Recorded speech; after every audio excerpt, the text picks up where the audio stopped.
Hi, this is Lynn with Blue Knight Rubber Stamps, and today I'm going to show you how to do the ink resist embossing technique. And I used 5 pines here.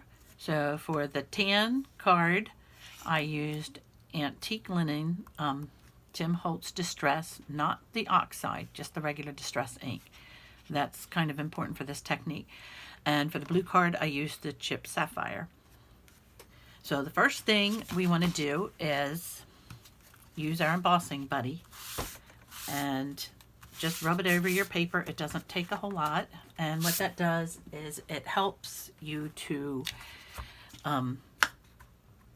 not have stray embossing powder flakes, and that really makes a difference when you're embossing because it really does show up after you're done everything. So for embossing, I like to use Versamark. It's not as thick as some of the other embossing inks, and this is a very fine detailed stamp, so it's better to have something that will give you nice crisp lines.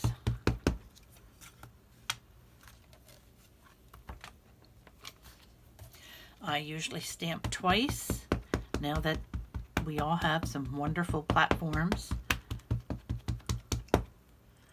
that makes it possible. I'm going to really push in the middle because it's a pretty big stamp. I don't know if you can see, it has pretty good coverage.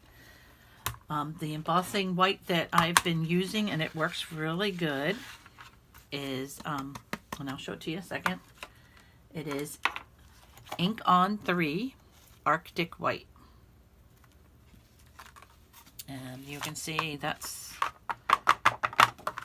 all it took. It's covered really well.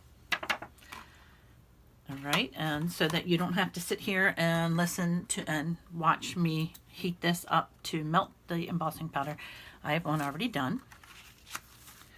And I'm going to do the blue because it shows up better on the video. Use the blue brush, that helps. So I usually tap off a few times, and for this image, one of the reasons is I want to get ink in between all those little branches, and the other is to tap off so that you don't have too much ink in one spot.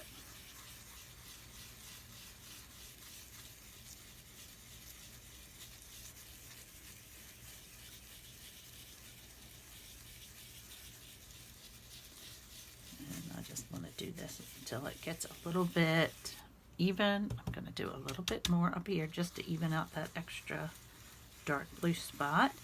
You can use as much or as little ink as you want.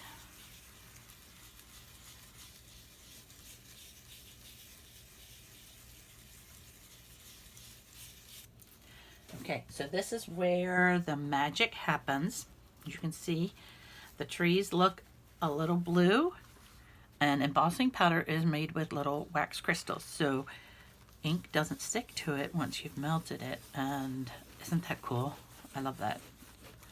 You just wipe off all the extra ink, and you do have to remember to do this because the ink really doesn't dry so good on top of the wax.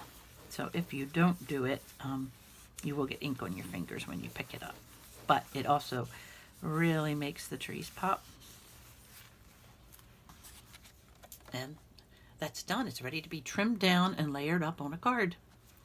That fast. So if you make lots of Christmas cards like I do, it's really important to have a stamp that you can make into a quick Christmas card. And I like to layer it on gold and silver, and that really gives it the Christmassy, classy look too. So I hope you enjoyed my video. Happy stamping!